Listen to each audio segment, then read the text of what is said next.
धन्यवाद सभापति जी।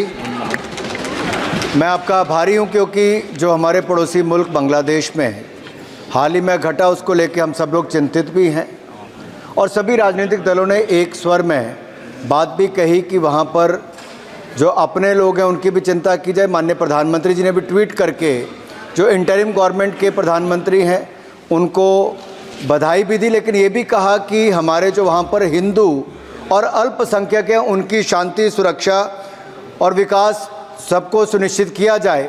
लेकिन दुर्भाग्य ये है सर कि नेता प्रतिपक्ष और कांग्रेस पार्टी के अध्यक्ष ने ट्वीट जब किया या उनको बधाई जब दी तो हिंदुओं की वहाँ पर सुरक्षा की कोई बातचीत नहीं की, ना ही उसका उल्लेख किया, ना ही अल्पसंख्यकों की सुरक्षा की बात की।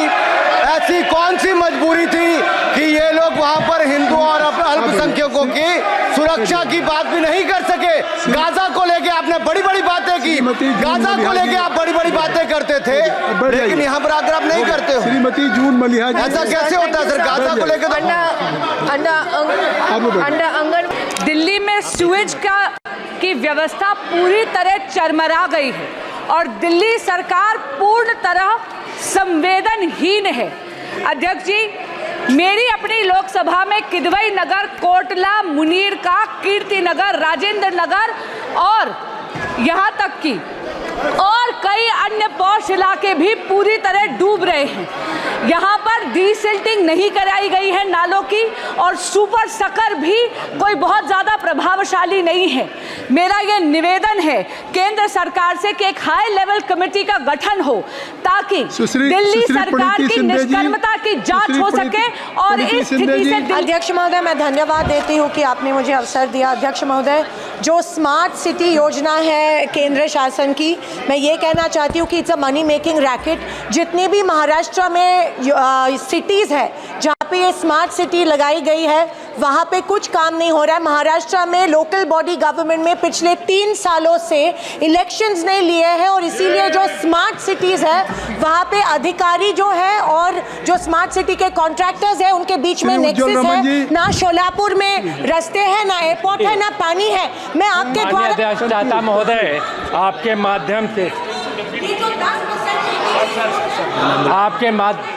आपके माध्यम से प्रयागराज में मेट्रो रेल के संबंध में मैं आप इस महती सभा के माध्यम से सरकार का ध्यान ऐतिहासिक और सांस्कृतिक विरासत की धरोहर पावन शहर प्रयागराज में मेट्रो रेल परियोजना में हो रही विलंब के समस्या के बारे में इसको अखिलेश सरकार ने डीपीआर स्वीकृत कर दिया था। इसको लाइट मेट्रो रेल में वर्तमान सरकार ने परिवर्तित कर दिया है। और अजय स्मिता, प्लीज संगीता जी धन्यवाद सभापति महोदय। किसानों की उत्पन्न दोगुनी करने के लिए हमारी सरकार लगातार प्रयास करते आ रही है। मेरे क्षेत्र के कई किसानों को अभी भी 2022-23 सीजन के फसल का बीमा का लाभ अभी नहीं मिला है। एक गंभीर मुद्दा है जो किसानों को आर्थिक रूप से प्रभावित कर रहा है। तत्कालीन कृषि मंत्री के मार्गदर्शन में जिला प्रशासन ने इस मुद्दे को हल करने के लिए एक शिकायत निवारण समिति का गठन किया था। समिति ने लगभग 12,000 किसानों को 8,000 में से 2,000 किसानों से तत्काल राज्य को समिति को दाखिल किया था और उसके बाद समिति ने इसमें जांच पड़ताल कर लगभग 6,690 किसानों को दावा का सत्यापन किया। अपनी मांग करिए, अपनी मांग करिए। मिला है। मैं सरकार से अनुरोध करती हूँ कि मैं तत्काल संबंधित अधिकारियों को निर्देशित कर इस प्रक्रिया को तेजी से लगाएं। Sir, for giving me the opportunity to raise. But you take only 30 seconds because there are so many honorable members those you have to be speak. Sir, but I have to breathe also. It's an important issue. Give me some time. Important issue concerning violation of rights, harassment and mental torture of lady officers in UCO Bank in Odisha. Several of these lady officers have been transferred to faraway places like Gujarat, Kerala and Karnataka in clear violation of clause 14 of the transfer policy of the bank, which clearly states that women officers shall be transferred within the presently posted state or any other adjoining state. These ladies as disciplined officers went and joined their new postings and worked there for 2 years, suffering great hardship and personal inconvenience, innumerable difficulties, leaving their husbands, children, parents Dr. behind. Prabha No, sir, I have to Mallikarjun. say, I haven't reached Dr. the point. Prabha, No, give me kindly conclude. Sir, 2 seconds. Kindly It's very conclude. important. No, And 20.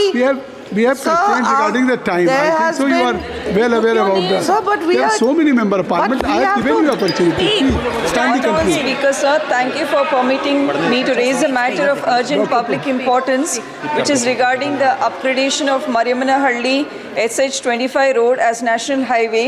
Sir, this SH25 is an important major interstate highway road which connects NH50, NH48 and NH69 and passes through 3 major districts of central Karnataka, which is Vijayanagara, Davangere and Shimoga.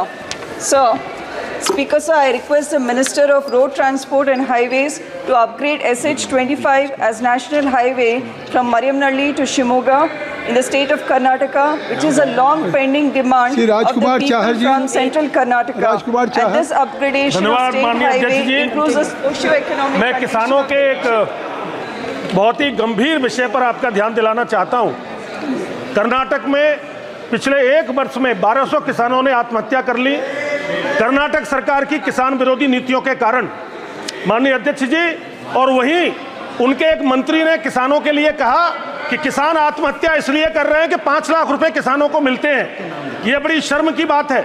वहीं कर्नाटक की सरकार ने 4000 रुपए हमारी भाजपा की सरकार ने उस समय दिए थे, प्रधानमंत्री किसान सम्मान निधि में ऐड किए थे माननीय प्रधानमंत्री जी के साथ, उसको भी बंद कर दिया है।